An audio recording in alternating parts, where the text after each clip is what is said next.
Bonjour, c'est Catherine Fetz. Je suis vraiment ravie de vous retrouver pour la saison 2 de nos podcasts. Sortir de la boulimie et des troubles du comportement alimentaire, c'est possible.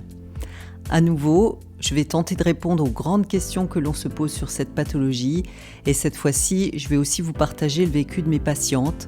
Et je tiens d'ailleurs à remercier celles qui ont joué le jeu de l'interview, car vous les entendrez dans cette saison. Si pendant l'écoute, il y a des émotions, des vécus qui remontent et qui vous touchent, sachez que je suis là pour vous, pour que nous puissions échanger et surtout n'hésitez pas à me contacter sur Instagram, je vous répondrai. Dans cet épisode, je vais répondre à la question suivante. Question d'Isabelle. Je veux perdre du poids, mais plus j'essaye de contrôler mon alimentation, plus ça dérape. Comment faire ? Ah, merci pour cette question Isabelle. C'est vrai que le contrôle et le non-contrôle, c'est vraiment le quotidien des personnes boulimiques, surtout en ce qui concerne l'alimentation. Donc en fait, si je comprends bien, tu oscilles entre des périodes de contrôle et de privation, et puis des périodes où tu contrôles plus rien.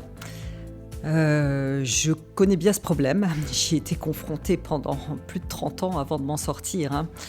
Et donc, je vais te proposer de voir que la frustration engendre la frustration et surtout de la pression.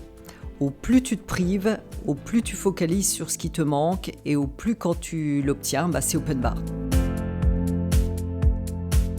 Donc, d'abord, c'est comprendre que la frustration est contre-productive au possible.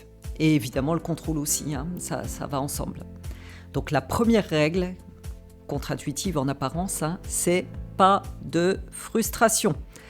Alors j'ai envie de dire aussi bien au niveau alimentaire qu'ailleurs. C'est vraiment rester au contact de la vie, de ses envies. Alors tu vas me dire, oui, mais comment je fais alors pour perdre du poids ?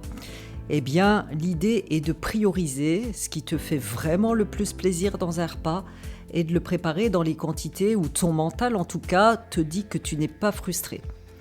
Et puis ensuite, c'est d'adapter le reste de ton repas pour trouver un certain équilibre.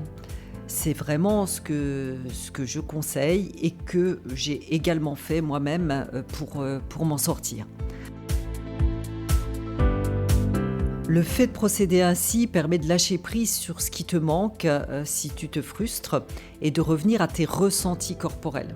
Sinon, en général, tu es dans la tête en train de penser à ce que tu voudrais manger et que tu ne manges pas et ta tête est vraiment remplie de tout ce dialogue intérieur et du coup tu ne peux pas être à l'écoute de ton corps et qui te dit si tu as faim ou pas faim, si tu es arrivé à satiété ou pas.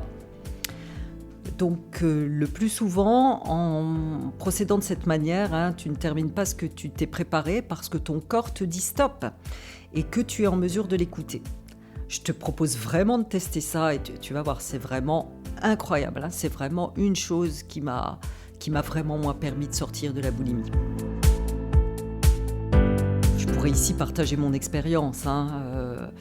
Moi, j'aime les desserts, donc je vais, quand je me prépare un repas, ce qui me fait plaisir, c'est le dessert. Donc je vais le préparer pour pas être frustrée. Donc moi, je vais pas me servir un tout petit morceau de tarte là, parce que sinon, je vais vraiment être frustrée. Donc c'est une part et demie de tarte, voire encore la boule de glace et puis la chantilly en plus. Par contre, je vais adapter le reste du repas. J'en ai rien à faire de manger une salade sans sauce, j'en ai rien à faire de manger du riz nature. Et puis j'ai appris à m'écouter, donc je sais les quantités de riz ou de salade qui me vont pour que je puisse manger mon dessert surtout.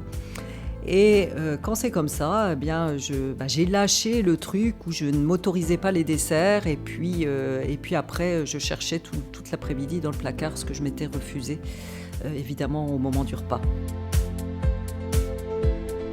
Voilà, alors souvent il y a un lien avec le fait qu'on ne s'autorise pas à manger ce qui nous fait plaisir et ce qu'on ne s'autorise pas dans la vie tout court. J'imagine que peut-être Isabelle, ailleurs dans ta vie, tu fonctionnes aussi en tout ou rien et peut-être en privation, en mode je fais à outrance ou je ne fais plus rien.